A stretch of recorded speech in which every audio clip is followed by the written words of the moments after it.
ನಮಸ್ಕಾರ. ಪತ್ರಪುಷ್ಪ 56 13 ಅಕ್ಟೋಬರ್ 1898 ಕಾಶ್ಮೀರ. ಈ ಪತ್ರವನ್ನು ಸೋದರಿ ನಿವೇದಿತಾ ಯಾರನ್ನು ಉದ್ದೇಶಿಸಿ ಬರೆದಿರುವಂಥದ್ದು ಅನ್ನೋದು ತಿಳಿದು ಬಂದಿಲ್ಲ. ನಿವೇದಿತಾ ಬರೆದಿರುವಂತಹ ಹಲವಾರು ಪತ್ರಗಳು ಮಹತ್ವವನ್ನು ಹೊಂದಿರುವಂಥದ್ದಾಗಿದ್ದು ಅವುಗಳಲ್ಲಿ ಅನೇಕ ಪುಟಗಳು ದೊರಕಿಲ್ಲದಿರುವುದು ದುರದೃಷ್ಟಕರವೇ ಸರಿ. ಹಾಗಿದ್ದೂ ಕೂಡ ಅನೇಕ ಪತ್ರಗಳು ಯಾರನ್ನು ಉದ್ದೇಶಿಸಿ ಬರೆದಿರುವುದು ತಿಳಿದು ಬರದಿದ್ದರೂ ಮುಖ್ಯವಾಗಿ ಯಾವ ವಿಚಾರವನ್ನು ಎಲ್ಲರನ್ನ ತಲುಪಬೇಕಿತ್ತೋ ಅದು ನಮಗೆಲ್ಲ ದೊರೆತಿರುವಂಥದ್ದು ನಮ್ಮ ಭಾಗ್ಯ ಅಂತ ಭಾವಿಸ್ತೇನೆ. ಅಂಥದ್ದೇ ಒಂದು ಪತ್ರ ಈಗ ವಾಚಿಸುವಂಥದ್ದಾಗಿದೆ.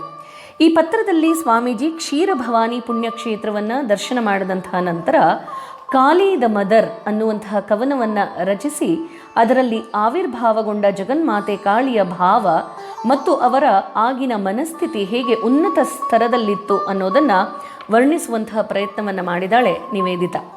ಸ್ವಾಮೀಜಿ 1898ರಲ್ಲಿ ಪಾಶ್ಚಾತ್ಯ ಶಿಷ್ಯರೊಂದಿಗೆ ಹಲವಾರು ಸ್ಥಳಗಳಿಗೆ ಭೇಟಿಯನ್ನಿತ್ತ ಸಂದರ್ಭದಲ್ಲಿ ಶ್ರೀನಗರಕ್ಕೆ ಬಂದುಳಿದು ಅಲ್ಲಿ ದೋಣಿಯ ಮನೆಗಳಲ್ಲಿದ್ದು ಉಳಿದುಕೊಂಡು ಹಲವಾರು ಕ್ಷೇತ್ರಗಳ ದರ್ಶನವನ್ನು ಮಾಡಿದ್ರು. ಒಂದು ದಿನ ಸ್ವಾಮೀಜಿಯವರಿಗೆ ಇದ್ದಕ್ಕಿದ್ದ ಹಾಗೆ ಏಕಾಂತಕ್ಕೆ ಹೋಗಿರಬೇಕು ಅನ್ನುವಂಥ ಇಚ್ಛೆ ಉಂಟಾಯಿತು. ಸರಿ, ತಾವೊಬ್ಬರೇ ಅಲ್ಲಿಂದ ದೋಣಿಯಲ್ಲಿ ಹೊರಟರು. ಆದರೆ ಅವರ ಮನದ ಇಂಗಿತವನ್ನು ಅರಿಯದೆ ಅವರ ಶಿಷ್ಯರು ತಾವು ಅವರನ್ನು ಹಿಂಬಾಲಿಸಿದ್ರು. ಈಗ ಅವರು ಹೊರಟಿದ್ದು ಕ್ಷೀರಭವಾನಿ ಅನ್ನುವಲ್ಲಿಗೆ. ಆಶ್ಚರ್ಯದ ಸಂಗತಿ ಏನು ಅಂತ ಹೇಳಿದ್ರೆ, ಇವರನ್ನು ಕರೆದು ತಂದ ಮುಸಲ್ಮಾನ ಅಂಬಿಗ ಇವರ್ಯಾರೂ ಪಾದರಕ್ಷೆಗಳನ್ನು ಧರಿಸಿ ಆ ಸ್ಥಳದಲ್ಲಿ ಕಾಲಿಡಲು ಬಿಡಲಿಲ್ಲ. ಅಲ್ಲಿನ ಮುಸಲ್ಮಾನರು ಕೂಡ ಆ ಹಿಂದೂ ದೇವಿಯಲ್ಲಿ ಅಷ್ಟು ಭಕ್ತಿ ಶ್ರದ್ಧೆಗಳನ್ನು ಇಟ್ಟುಕೊಂಡಿದ್ದಾರೆ. ಅಲ್ಲದೆ ಅವರು ಹಿಂದೂಗಳ ಹಬ್ಬ ಹರಿದಿನಗಳನ್ನು ಉಪವಾಸ ವ್ರತವನ್ನು ಆಚರಿಸ್ತಾರೆ ಅನ್ನೋದು ತಿಳಿದು ಬಂತು. ಇವೆಲ್ಲ ಸ್ವಾಮೀಜಿಯವರು ಪಾಶ್ಚಾತ್ಯ ಶಿಷ್ಯರಿಗೊಂದು ವಿಶೇಷ ಅನುಭವವಾಗಿತ್ತು. ಜೊತೆಗೆ ಮತ್ತೊಂದು ವಿಶೇಷ ಸಂಗತಿ ಏನು ಅಂತ ಹೇಳಿದ್ರೆ, ಆ ಕ್ಷೀರಭವಾನಿ ಕ್ಷೇತ್ರಕ್ಕೆ ಮುಸಲ್ಮಾನನಾಗಲಿ ಕ್ರೈಸ್ತರಾಗಲಿ ಕಾಲಿಟ್ಟದ್ದು ಪ್ರಾಯಶಃ ಅದೇ ಮೊದಲನೆಯ ಸಲ. ಆದರೆ ಸ್ವಾಮೀಜಿಯವರಿಗೆ ಇಲ್ಲಿಗೆ ಒಬ್ಬರೇ ಬರುವ ಅಭಿಪ್ರಾಯವಿದ್ದುದರಿಂದ ಈ ಸಲ ಅವರು ಹೆಚ್ಚು ಕಾಲ ನಿಲ್ಲದೆ ಹೊರಟು ಬಿಟ್ರು. ಸ್ವಾಮೀಜಿಯವರಿಗೆ ಏಕಾಂತಕ್ಕೆ ಹೋಗಿರಬೇಕೆಂಬ ಇಚ್ಛೆ ಉಂಟಾದಾಗಲೆಲ್ಲ ಇದ್ದಕ್ಕಿದ್ದ ಹಾಗೆ ತಮ್ಮ ಸಂಗಡಿಗರೊಂದಿಗೆ ತಪ್ಪಿಸ್ಕೊಂಡು ಹೊರಟು ಬಿಡ್ತಾ ಇದ್ರು. ಹಾಗೆ ಹೋಗಿ ಹಿಂದಿರುಗಿ ಬಂದಾಗಲೆಲ್ಲ ಅವರ ಸಂಗಡಿಗರು ಅವರ ಮುಖದಲ್ಲಿ ದಿವ್ಯ ಕಾಂತಿಯೊಂದನ್ನು ಪ್ರಕಾಶಿಸೋದನ್ನು ಗುರುತಿಸ್ತಿದ್ರು, ಹಾಗೆ ಗಮನಿಸ್ತಾ ಇದ್ರು. ಒಂದು ಸಂಜೆ ಹೀಗೊಂದು ಘಟನೆ ನಡೀತು. ಒಂದು ಸಂಜೆ ಅವರಿಗೆ ಆ ದಿವ್ಯ ದರ್ಶನವೂ ಆಯಿತು. ಅಂದು ಅವರು ತಮ್ಮ ಮನಸ್ಸನ್ನು, ತಮ್ಮ ಸಂಪೂರ್ಣ ಅಂತಃಕರಣವನ್ನು ತಾಯಿ ಕಾಳಿಯ ಮೇಲೆ, ಕಾಳಗತ್ತಲೆಯಂತಿರುವ ಕಾಳಿಯ ಮೇಲೆ, ರುದ್ರರೂಪಿಣಿಯಾದ ರುದ್ರಾಣಿಯಾದ ಕಾಳಿಯ ಮೇಲೆ, ದೃಗ್ಗೋಚರವಾದ ಈ ಸಮಸ್ತ ವಿಶ್ವದ ಹಿನ್ನೆಲೆಯಲ್ಲಿ ಆಧಾರಭೂತೆಯಾಗಿ ನಿಂತಿರುವ ಕಾಳಿಯ ಮೇಲೆ ಅವರ ಮನಸ್ಸು ಕೇಂದ್ರಿತವಾಯಿತು. ಅಂದು ಹೊರಗಡೆ ಎಲ್ಲೆಲ್ಲೂ ಸ್ತಬ್ಧ, ನೀರವ, ಮೌನ. ಆದರೆ ಸ್ವಾಮೀಜಿಯವರ ಹೃದಯದೊಳಗೆ ಮಾತ್ರ ವಿಶ್ವವನ್ನೇ ಬಿರುಗಾಳಿಗೊಡ್ಡಿ ಧೂಳಿ ದೂಸರಗೈವ ತಾಯಿ ಕಾಳಿಯ ಭಾವ ತುಂಬಿಕೊಂಡಿತು. ಇಂತಹ ಒಂದು ಭವ್ಯ ದರ್ಶನವನ್ನು ಅನುಭವಿಸ್ತಾ ಇದ್ದಂತಹ ಸ್ವಾಮೀಜಿ ಕಾಲಿ ದ ಮದರ್ ಅಂದರೆ ತಾಯಿ ಕಾಳಿ ಅನ್ನುವಂತಹ ದಿವ್ಯ ಕವನವೊಂದನ್ನು ರಚನೆ ಮಾಡಿದ್ರು. ಸ್ವಾಮೀಜಿಯವರು ರಚಿಸಿದಂತಹ ಈ ಹಾಡಿನಲ್ಲಿ ವಿಶ್ವದ ಬಗೆ ಬಗೆಯ ಅಲ್ಲೋಲ ಕಲ್ಲೋಲಗಳ ಒಂದು ಮಿಣುಕು ನೋಟವಿದೆ. ವಿಕಟ ಅಟ್ಟಹಾಸದಿಂದ ಹುಚ್ಚೆದ್ದು ನರ್ತನಗೈಯುವ ಜಗನ್ಮಾತೆಯ ಚಿತ್ರಣ ಇಲ್ಲಿ ಆವಿರ್ಭಾವಗೊಂಡಿದೆ. ಇದೊಂದು ಸತ್ಯ ದಿವ್ಯವಾದ ಭಾವನೆ ಅಲ್ಲ, ಇದು ಸ್ವಾಮೀಜಿಯವರಿಗೆ ಆದಂತಹ ಕಾಳಿ ಮಾತೆಯ ದರ್ಶನದ ಭಾವ. ಸ್ವಾಮೀಜಿ ಈ ಕವನದ ಕೊನೆಯ ಪದವನ್ನು ಬರೆದರು. ಅಷ್ಟರಲ್ಲಿ ಅವರ ಕೈ ಹಿಡಿತದಲ್ಲಿದ್ದ ಲೇಖನಿ ಜಾರಿ ಬಿದ್ದಿತು. ಜೊತೆಗೆ ಅವರು ನೆಲಕ್ಕುರುಳಿ ಬಿದ್ದರು. ಅವರ ಬಾಹ್ಯ ಪ್ರಜ್ಞೆ ತಪ್ಪಿತು. ಆದರೆ ಅವರ ಅಂತಃಪ್ರಜ್ಞೆಯು ಭಾವ ಸಮಾಧಿಯ ಅತ್ಯುನ್ನತ ಸ್ತರದಲ್ಲಿ ಲಯಗೊಂಡು ಸ್ತಬ್ಧವಾಯಿತು. ಯಾವ ವ್ಯಕ್ತಿ ಪಾಶ್ಚಾತ್ಯ ರಾಷ್ಟ್ರಗಳ ಸಹಸ್ರಾರು ಜನರನ್ನು ತಮ್ಮ ವಿಚಾರ ಲಹರಿಯಲ್ಲಿ ತೊನೆದಾಡಿಸಿದರೋ, ಯಾರು ಸಮಸ್ತ ಭಾರತದ ರಾಷ್ಟ್ರ ಕುಂಡಲಿನಿಯನ್ನು ಜಾಗೃತಗೊಳಿಸಿದ್ರೋ ಅವರು ಇಲ್ಲೀಗ ರುದ್ರಮುಖಿ ಜಗನ್ಮಾತೆಯ ದರ್ಶನದಿಂದ ಆನಂದ ಆಶ್ಚರ್ಯದ ನಿಮಿತ್ತರಾಗಿ ಮೃತರಾದವರಂತೆ ನಿಶ್ಚೇಷ್ಟಿತರಾಗಿ ಬಿದ್ದಿದ್ದಾರೆ. ಸ್ವಾಮೀಜಿಯವರ ಮನಸ್ಸಿನ ಮೇಲೆ ಕಾಳಿಯ ವ್ಯಕ್ತಿತ್ವವೆಂಬುದು ಅದೆಷ್ಟು ಪ್ರಭಾವ ಬೀರಿತು ಅಂತ ಹೇಳಿದ್ರೆ, ಈಗ ಅವರು ಮಾತೆತ್ತಿದರೆ ತಾಯಿ ಕಾಳಿಯ ವಿಷಯವಾಗಿಯೇ ಬಣ್ಣಿಸ್ತಾ ಇರ್ತಾರೆ. ಕಾಳಿ ತತ್ವವನ್ನೇ ವಿವರಿಸ್ತಾರೆ, ತಾಯಿ ಕಾಳಿಯನ್ನೇ ಕರೆಯುತ್ತಾರೆ.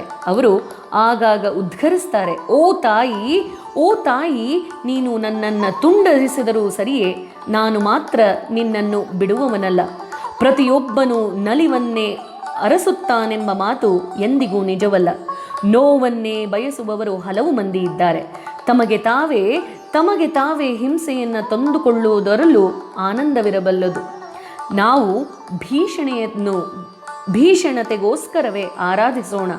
ಮತ್ತೆ ಸ್ವಾಮೀಜಿ ಹೇಳ್ತಾರೆ, ಯಾವ ತಾಯಿಯನ್ನು ನೀವು ಮಾಧುರ್ಯ ಆನಂದಗಳಲ್ಲಿ ಗುರುತಿಸ್ತೀರೋ ಅಷ್ಟೇ ಸಹಜವಾಗಿ ಅವಳನ್ನು ದುಃಖ, ದಾರಿದ್ರ್ಯ, ದೌರ್ಜನ್ಯ, ವಿಧ್ವಂಸಕತೆಗಳಲ್ಲೂ ಕಾಣುವುದನ್ನು ಕಲಿಯಿರಿ. ಇನ್ನು ಕೆಲವೊಮ್ಮೆ ಅವರು ಹೀಗೂ ಹೇಳಿದ್ದುಂಟು, ಓ ತಾಯಿ ನೀನು ನಿಜ, ಓ ತಾಯಿ ನಿಜ, ಜನ ನಿನ್ನನ್ನು ರುಂಡಮಾಲೆಯಿಂದ ಅಲಂಕರಿಸ್ತಾರೆ, ಆದರೆ ಮರುಕ್ಷಣವೇ ಭಯದಿಂದ ಕುಸಿದು ನಿನ್ನನ್ನು ಓ ದಯಾಮಯಿ ಅಂತ ಪ್ರಾರ್ಥಿಸುವುದೂ ಉಂಟು. ನಾನು ಹೇಳುತ್ತೇನೆ ಕೇಳಿ, ನಿಜಕ್ಕೂ ಭಯಂಕರವಾದದ್ದನ್ನು ಪೂಜಿಸುವುದರಿಂದ ಮಾತ್ರವೇ ಭಯವನ್ನು ಗೆದ್ದು ಅಮೃತತ್ವವನ್ನು ಪಡೆಯಲು ಸಾಧ್ಯ. ಮೃತ್ಯುವನ್ನು ಧ್ಯಾನಿಸಿ ಭೀಕರತೆಯನ್ನು ಆರಾಧಿಸಿ. ಜಗನ್ಮಾತೆಯೇ ಸ್ವತಃ ಪರಬ್ರಹ್ಮ ಸ್ವರೂಪಿಣಿಯಾಗಿದ್ದಾಳೆ. ಅವಳ ಶಾಪವು ಒಂದು ಅನುಗ್ರಹವೇ ಸರಿ. ನಮ್ಮ ಹೃದಯವೇ ಒಂದು ಸ್ಮಶಾನವಾಗಿ ನಮ್ಮ ಸ್ವಾರ್ಥ, ದುರಭಿಮಾನ, ದುರಾಸೆ ಇವುಗಳೆಲ್ಲ ಉರಿದು ಬೂದಿ ಆಗಲೇಬೇಕು. ಆಗ ಮಾತ್ರವೇ ತಾಯಿ ಬರುತ್ತಾಳೆ. ಆಕೆಯೇ ಸ್ವತಃ ಕಾಲರೂಪಿಣಿ, ಆಕೆಯೇ ಅನಂತ ಶಕ್ತಿ ರೂಪಿಣಿ ಮತ್ತು ಜಗತ್ತಿನಲ್ಲಿ ಕಾಣುವ ವಿಭಿನ್ನತೆಗಳೆಲ್ಲ ಅವಳೇ ಆಗಿಬಿಟ್ಟಿದ್ದಾಳೆ. ಇಷ್ಟನ್ನು ಹೇಳ್ತಾ ಇಲ್ಲಿ ಸ್ವಾಮಿ ವಿವೇಕಾನಂದರು ರಚಿಸಿರುವಂತಹ ಕಾಲಿ ದ ಮದರ್ ಕವನದ ಭಾವಾನುವಾದವನ್ನು ವಾಚಿಸ್ತೇನೆ. ತಾಯಿ ಕಾಳಿ ದ ಮದರ್. ತಾರೆಗಳನ್ನು ಹೀರುತಿಹುದು ಕಾರಿರುಳಿನ ಗಗನ, ಮುಗಿಲ ನುಂಗುತಿಹುದು ಕತ್ತಲ ಕಂಪನನ. ಗರ್ಗರಿಸುತ್ತ ಮುಗ್ಗರಿಸುತ್ತ ಗಾಳಿ, ಮರಗಳ ಮುರಿಯುತ ಹುಡಿಗೈಯುತ ಪಥದಿ. ನುಗ್ಗುತಿಹುದು ಕಟ್ಟು ಕಡಿದು ಸೆರೆಮನೆಯಂ ಮುಕ್ತಿ ಪಡೆದ ಮರಗಳ ಪಡೆತೆರದಿ. ಆಗಸವನ ತಬ್ಬಲೆಂದು ಗಿರಿತರಂಗವೇಳಿಸುತ್ತ ಸಾಗರ ಭೈರವನು ಕದನಕ್ಕೆ ನಿಂತಿಹನು. ಮುಸುಕು ಮಿಂಚು ತೋರುತಿಹುದು ಎಡೆಯೊಳು ಇಡಿ ಕಿರಿದಿಹ. ಲಕ್ಷ ಕರಿಕರಾಳ ಮೃತ್ಯು ಛಾಯೆಯ. ಹುಚ್ಚುವರಿದು ಕುಣಿಯುತ ಸಂಕಟಗಳ ನೀಡಾಡುತ್ತ. ಬಾ ತಾಯಿ ಬಾ ನಲಿಯುತ ಬಾ. ದುರ್ಗೆಯದುವೆ ನಿನ್ನ ಹೆಸರು, ಮೃತ್ಯುವೇ ನಿನ್ನುಸಿರು. ನಿನ್ನಡಿಗಳ ತಲ್ಲಣದಿ ನಿರ್ನಾಮವು ಜಗವು. ಕಾಲರೂಪಿ ತಾಯಿ ನೀನು ನುಂಗುವೆ ಎಲ್ಲವನು. ಬಾ ತಾಯಿ ಬಾ ನಲಿಯುತ ಬಾ. ಇದು ಸ್ವಾಮಿ ವಿವೇಕಾನಂದರು ರಚಿಸಿದಂತಹ ಕವನದ ಭಾವಾನುವಾದ. ಈ ಕಾಲಿ ದ ಮದರ್ ಕವನವನ್ನು ಬರೆದ ನಂತರ ಸ್ವಾಮೀಜಿಯ ಭಾವ, ಸ್ವಾಮೀಜಿಯವರ ಮನಸ್ಥಿತಿ ಜಗನ್ಮಾತೆ ಕಾಳಿಯೊಂದಿಗೆ ಒಂದಾಗಿ ಬಿಟ್ಟಿತ್ತು ಅಂತ ಕೂಡ ಇಲ್ಲಿ ಹೇಳಬಹುದಾಗಿದೆ. ಅದನ್ನು ಭಾವಿಸಬಹುದಾಗಿದೆ, ಅದನ್ನು ಗಮನಿಸಬಹುದಾಗಿದೆ ಕೂಡ. ಸ್ವಾಮಿ ವಿವೇಕಾನಂದರು ಅಮರನಾಥ ಯಾತ್ರೆಗೆ ಹೋಗಿ ಬಂದ ಮೇಲೆ ಅವರ ವ್ಯಕ್ತಿತ್ವದಲ್ಲಿ ಒಂದು ಗಮನಾರ್ಹ ಬದಲಾವಣೆ ಉಂಟಾಗಿಬಿಟ್ಟಿತ್ತು. ಈಗ ಅವರ ಭಕ್ತಿ ಜಗನ್ಮಾತೆಯ ಮೇಲೆ ಕೇಂದ್ರಿತವಾಗಿತ್ತು. ಮಹಾದೇವನ ಮೇಲಿನ ಧ್ಯಾನದಿಂದ ಉಂಟಾದ ಶಕ್ತಿಯ ಜಾಗವನ್ನು ಈಗ ಭಕ್ತಿ ತುಂಬಿಕೊಂಡ್ಬಿಟ್ಟಿದೆ. ಜಗನ್ಮಾತೆಯ ಮೇಲಿನ ಭಕ್ತಿಯಿಂದ ಪರವಶರಾದ ಸ್ವಾಮೀಜಿ ತಮ್ಮ ಮುಸಲ್ಮಾನ ಅಂಬಿಗನ 4 ವರ್ಷದ ಮಗಳನ್ನು ಸಾಕ್ಷಾತ್ ಉಮಾ ಅಂತ ಭಾವಿಸಿ ಪೂಜಿಸಿದ್ರು. ಈ ದೃಶ್ಯ ನಿಜಕ್ಕೂ ಹೃದಯ ಸ್ಪರ್ಶಿಯಾಗಿತ್ತು. ರಾಮಪ್ರಸಾದನೆಂಬ ಬಂಗಾಲಿ ಸಂತ ಬರೆದಿರುವ ದೇವಿ ಪರವಾದ ಹಾಡುಗಳು ಅವರ ಬಾಯಲ್ಲಿ ಸದಾ ನಲಿದಾಡ್ತಿತ್ತು. ಈ ದಿನಗಳಲ್ಲಿ ಅವರಿಗೆ ಎತ್ತ ತಿರುಗಿದರೂ ಜಗನ್ಮಾತೆಯ ಸಾನ್ನಿಧ್ಯದ ಅನುಭವವಾಗ್ತಾ ಇತ್ತು. ಅವಳು ತಮ್ಮ ಕೋಣೆಯಲ್ಲೇ ಸಾಕ್ಷಾತ್ತಾಗಿ ಇರುವಂತೆ ಭಾಸವಾಗ್ತಿತ್ತು.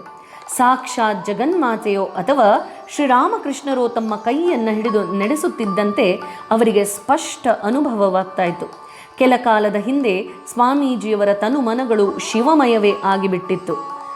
ಈಗ ಈ ಹಿಂದಿನಿಂದ ಸ್ವಾಮೀಜಿಯವರ ತನುಮನಗಳು ಶಿವಮಯವೇ ಆಗಿಬಿಟ್ಟಿದ್ದಂತೆ ಈಗ ಅವರು ಜಗನ್ಮಾತೆಯ ಭಾವದಿಂದ ಆವೃತರಾಗಿಬಿಟ್ಟಿದ್ದಾರೆ.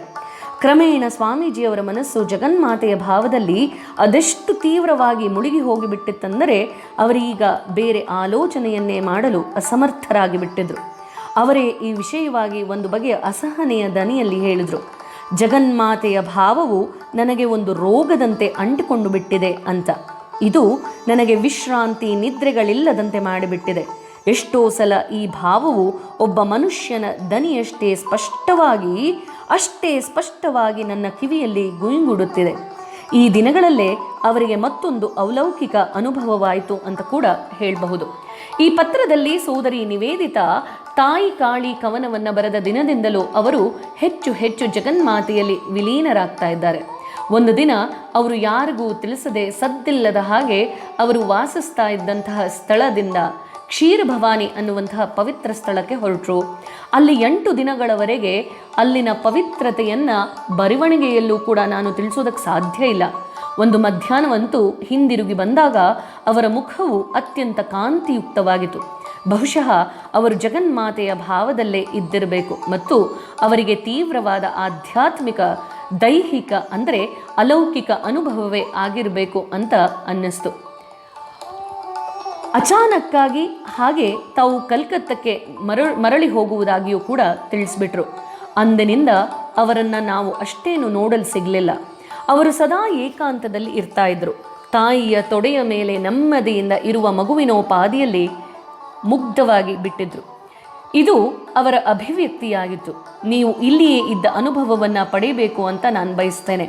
ಹಾಗೆ ಈ ವಿಚಾರವನ್ನು ಕೇವಲ ಸುದ್ದಿಯನ್ನಾಗಿ ಪರಿಗಣಿಸದೆ ಅತಿ ಪವಿತ್ರವಾದದ್ದು ಅಂತ ಭಾವಿಸ್ತೀರಿ ಅನ್ನುವಂತಹ ನಂಬಿಕೆ ನನಗಿದೆ ಅಂತ ಕೂಡ ಈ ಪತ್ರದಲ್ಲಿ ಯಾರನ್ನ ಉದ್ದೇಶಿಸಿ ಬರೆದಿದ್ದಾಳೋ ಅವರಿಗೆ ತಿಳಿಸುವಂತಹ ಪ್ರಯತ್ನವನ್ನು ಮಾಡ್ತಾ ಇದ್ದಾಳೆ. ಅವರು ಅತ್ಯಂತ ತ್ಯಾಗದ ಉತ್ಕಟತೆಯನ್ನು ಅನುಭವಿಸ್ತಾ ಇದ್ದು ಪಶ್ಚಿಮದಲ್ಲಿ ಇನ್ನು ಬೋಧಿಸುವುದಿಲ್ಲ ಅನ್ನೋದು ನನ್ನ ಭಾವನೆ. ಅವರು ಮೌನದ ಪ್ರತಿಜ್ಞೆಯನ್ನು ಮಾಡಿ ಬೋಧನೆಯಿಂದ ಶಾಶ್ವತವಾಗಿ ಹಿಂದೆ ಸರಿದಿರುವಂತೆ ಭಾಸವಾಯಿತು. ಅದು ಆಶ್ಚರ್ಯವೇನೂ ಅಲ್ಲ. ಆದರೆ ಬಹುಶಃ ಸತ್ಯ ಏನು ಅಂತ ಹೇಳಿದ್ರೆ ಅವರ ವಿಚಾರದಲ್ಲಿ ಇದು ಕೇವಲ ಶಕ್ತಿಯಾಗದೆ ಅಂತರ್ಮುಖತೆಯಾಗಿದ್ದು ಈ ಮನಸ್ಥಿತಿಯಿಂದಲೂ ಮೇಲೇರಿ ಜಗತ್ತಿನ ಜಾಡ್ಯವನ್ನು ಗುಣಪಡಿಸುವ ಜ್ಞಾನದ ಅತಿ ದೊಡ್ಡ ಬುಗ್ಗೆಯಾಗಿದ್ದಾರೆ ಅಂತ ನಾನು ಊಹಿಸ್ತೀನಿ ಅಂತ ಕೂಡ ತಿಳಿಸ್ತಾ ಇದ್ದಾಳೆ ನಿವೇದಿತಾ. ಈಗ ಅಜಾಗರೂಕತೆ, ಹೋರಾಟ, ದುಃಖ, ನೋವು, ಭೋಗ ಈ ಎಲ್ಲ ಚಿಂತನೆಗಳು ಅವರ ಜೀವನದಿಂದ ಹೊರಗುಳಿದಿದ್ದು ಅವರ ಮಾತುಗಳಲ್ಲಿ ಕೇವಲ ಆತ್ಮದ ಹಿರಿಮೆ, ಸೌಮ್ಯ ಮತ್ತು ಅನಂತ ಪ್ರೇಮ ಮಾತ್ರವೇ ಹೊರಹೊಮ್ಮುತ್ತಿದೆ. ಅವರ ಮನಸ್ಥಿತಿಗೆ ಅರ್ಹವಾಗುವ ಏಕೈಕ ಭಾಷೆ ಒಂದು ತಮಾಷೆ ಅಥವಾ ಹಾಸ್ಯ ಕಥೆಯಾಗಿದ್ದು ಮತ್ತೇನನ್ನೂ ಕೂಡ ಹೇಳ ಹೊರಟರೋ ಅವೆಲ್ಲ ಪವಿತ್ರವಾಗಿಯೇ ಕಾಣುತ್ತದೆ ಅಂತ ಭಾವಿಸಿ ನಾವೆಲ್ಲ ನಗ್ತಾ ಇದ್ದೀವಿ ಅಷ್ಟೆ. ಉಳಿದವರ ಉಸಿರಾಟವೂ ಕೂಡ ಅವರ ಪವಿತ್ರತೆಯ ಮುಂದೆ ಸ್ತಬ್ಧವಾಗಿ ಬಿಡ್ತಾ ಇದೆ. ಅವರು ಪವಿತ್ರತೆಯ ಮೂರ್ತ ರೂಪವೇ ಆಗಿಬಿಟ್ಟಿದ್ದಾರೆ ಅಂತ ನನಗನ್ನಿಸ್ತು. ನಾನು ನಿಮಗೆ ಇನ್ನೂ ಹೆಚ್ಚಿನದ್ದನ್ನು ಹೇಳಬಹುದೇನು? ಅಂದಿನ ಅವರ ಕೊನೆಯ ಮಾತುಗಳು ಹೀಗಿತ್ತು: ಇನ್ನು ನಾನು ಭೌತಿಕವಾಗಿ ಅಸ್ತಿತ್ವದಲ್ಲಿಲ್ಲ, ಈ ದುಃಖದಲ್ಲೂ ಕೂಡ ಆನಂದವಿದೆ ಅಂತ ಇದ್ರು. ಅವರ ಮಾತಿನಲ್ಲಿದ್ದ ಕಠಿಣತೆಯೂ ಕೂಡ ಮಾಯವಾಗಿ ಬಿಟ್ಟಿತ್ತು. ಕ್ರಿಸ್ತನನ್ನು ಶಿಲುಬೆಗೆ ಏರಿಸಿದಾಗಲೂ ಕೂಡ ಅಂದರೆ ಕ್ರಿಸ್ತನ ಕ್ರೂಸಿಫಿಕೇಷನ್ ಆದಾಗಲೂ ಕೂಡ ಅವನ ಮನಸ್ಥಿತಿ ಇಷ್ಟೇ ವಿಶಾಲವಾಗಿತ್ತು ಅನ್ನೋದನ್ನು ಭಾವಿಸಿ ನಿವೇದಿತಾ ಈ ಪತ್ರದಲ್ಲಿ ಬರಿತಾ ಇದ್ದಾಳೆ. ಅವರಲ್ಲಿ ತಮ್ಮ ತಾಯಿ ಕಾಳಿ ಅಂದರೆ ಕಾಲಿದ ಮದರ್ ಕವನದ ಪ್ರತಿಯೊಂದು ಪದವನ್ನು ಮತ್ತೆ ಅನುಭವಿಸುವ ತವಕ ಅವರಲ್ಲಿ ಎದ್ದು ಕಾಣ್ತಾ ಇತ್ತು. ಹಾಗೆ ನಿನ್ನೆ ಅದನ್ನು ಪುನರಾವರ್ತಿಸುವಂತೆ ನನ್ನನ್ನು ಕೇಳಿದ್ರು ಸ್ವಾಮೀಜಿ. ಅವರು ತಾಯಿ ಕಾಳಿಯ ಜಗನ್ಮಾತೆಯ ಬಗ್ಗೆ ಮಾತನಾಡುತ್ತಿದ್ದುದರಿಂದ ಅವರ ಪ್ರತಿಯೊಂದು ಮಾತು ಕೂಡ ಬೃಹತ್ತಾಗಿ ಭಾಸವಾಗ್ತಾ ಇತ್ತು. ಅವರು ಆ ಜಾಗದಿಂದ ಹೊರ ನಡೆದರೂ ಅಲ್ಲಿ ಜಗನ್ಮಾತೆಯ ಇರುವಿಕೆಯ ಅನುಭವ ನಮ್ಮೆಲ್ಲರಿಗೂ ಆಗ್ತಿತ್ತು. ನಿನ್ನೆ ಅವರ ಆ ಭಗವದ್ಭಾವ ನನ್ನನ್ನು ಸಂಪೂರ್ಣವಾಗಿ ಹಿಡಿದಿಟ್ಟು ಬಿಟ್ಟಿತ್ತು. ನಾವೆಲ್ಲರೂ ಲಯದ ಒಂದು ಭಾಗವಾಗಿದ್ವು. ಅದು ನಾವು ತಿಳಿದಿರುವುದಕ್ಕಿಂತಲೂ ಬೃಹತ್ತಾಗಿ ಕಾಣ್ತಾ ಇತ್ತು. ಭಗವಂತ ನಾವಿರುವ ಸ್ಥಳಕ್ಕೆ ನಮ್ಮನ್ನು ಯೋಗ್ಯರನ್ನಾಗಿಸ್ತಾನೆ. ಹೀಗೆ ತಿಳಿಸ್ತಾ ಸ್ವಾಮೀಜಿ ಕೆಲವು ಸಾಲುಗಳನ್ನು ಹಾಡೋದಕ್ಕೆ ಪ್ರಾರಂಭ ಮಾಡಿದ್ರು. ಪಟವನಾಡಿಸುತಿಹಳು ಈ ನನ್ನ ಘನಶ್ಯಾಮೆ ಜಗದ ಸಂಸಾರಗಳ ಪೇಟೆಯಲ್ಲಿ, 1,00,000ದಲ್ಲಿ ಅವಳು 1 ಅಥವಾ 2 ತಂತಿಗಳನ್ನು ಕತ್ತರಿಸಿ ಇಲ್ಲಿಂದ ಮುಕ್ತಿಯನ್ನು ಕೊಡ್ತಾಳೆ ಅಂತ ಹಾಡನ್ನು ಹೇಳ್ತಾ ಅದರ ಸಾರವನ್ನು ವರ್ಣಿಸೋದಕ್ಕೆ ಶುರು ಮಾಡಿದ್ರು ಸ್ವಾಮೀಜಿ. ಮುಂದುವರಿದು ಮುಂದುವರಿದು ಇನ್ನೊಂದು ಕವನದ ಸಾಲುಗಳನ್ನು ಹೇಳಿದ್ರು. ಈ ಮರ್ತ್ಯ ಧೂಳಿಯಲ್ಲಿ ಹುಟ್ಟಿ ಬೆಳೆದೆವು ನಾವು, ಈ ಧೂಳಿಯಲ್ಲಿ ದೃಷ್ಟಿ ಕುರುಡಾಯಿತು. ಭಾನುವಾರ ನಮ್ಮ ಕಡೆಗೆ ತಿರುಗಿ ಹೀಗೆ ತಿಳಿಸಿದ್ರು. ದೇವತೆಗಳ ಈ ನಿದರ್ಶನಗಳು ಪುರಾಣಗಳು ವಿವರಿಸಬಹುದಾದವುಗಳಿಗಿಂತಲೂ ನಿಜಕ್ಕೂ ಮಿಗಿಲಾದದ್ದೇ ಸರಿ. ಈ ದರ್ಶನಗಳು ಪ್ರಾಪ್ತವಾಗುವುದು ಶುದ್ಧ ಭಕ್ತಿಯಿಂದ ಮಾತ್ರ. ಅವುಗಳೆಲ್ಲವೂ ಸತ್ಯ ಅಂತ ನಿವೇದಿತ ಈ ಪತ್ರದಲ್ಲಿ ತಿಳಿಸ್ತಾ ಇದ್ದಾಳೆ. ಈಗ ನಿವೇದಿತ ಬರೆದಿರುವಂತಹ ಆಂಗ್ಲ ಭಾಷೆಯ ಪತ್ರವನ್ನು ವಾಚನ ಮಾಡ್ತೇನೆ. ಪತ್ರದ ವಾಚನ. ಪತ್ರಪುಷ್ಪ 56, October 13, 1898, Kashmir. Ever since the day he wrote Kali the mother, he has been growing more and more absorbed, and at last he went off quietly without anyone knowing from the place where he was living to a sacred spring called Khir Bhavani. There he stayed 8 days, which seemed almost too holy to write about. He must have had awful experiences spiritually and physically, for he came back one afternoon with his face all radiant, talking of the mother and saying he was going to Calcutta at once. Since then we have hardly seen him. He has been alone and living like a child on the lap of Holy Mother. It was his own expression. How am I to tell you of these things but still I want you to know if it as if you had been here. I know you won't treat it as news or as anything but just sacred to yourself. My own feeling is that the ascetic impulse has come upon him overwhelmingly, and that he may never visit the West or even teach again. Nothing would surprise one less than his taking the oath of silence and withdrawing himself forever. But perhaps the truth is that in case this would not be strength but self-indulgence, and I can imagine that he will rise even above this mood and become a great spring of healing and knowledge to the world. Only all the carelessness and combativeness and pleasure seeking have gone out of life, and he speaks and replies to a question with the greatness and gentleness of a soul as large as the universe, all bruised and anguished. Yet he had become love, all love. To say anything of him seems sacrilege, and curiously enough the only language that does not seem unworthy of his presence is like a joke or a witty story, at which we all just laugh. For the rest, one's very breath is hushed at the holiness of every moment. Can I tell you more? The last word I heard him say were, Swamiji is dead and gone. And again he said, there is bliss in torture too. He has no harsh word for anyone. In such vastness of the mood, Lord Christ was crucified. Again he said, he had to go through every word of his poem of Kali the mother in his experience. And yesterday, you know what happened? And yesterday he made me repeat bits of it to him.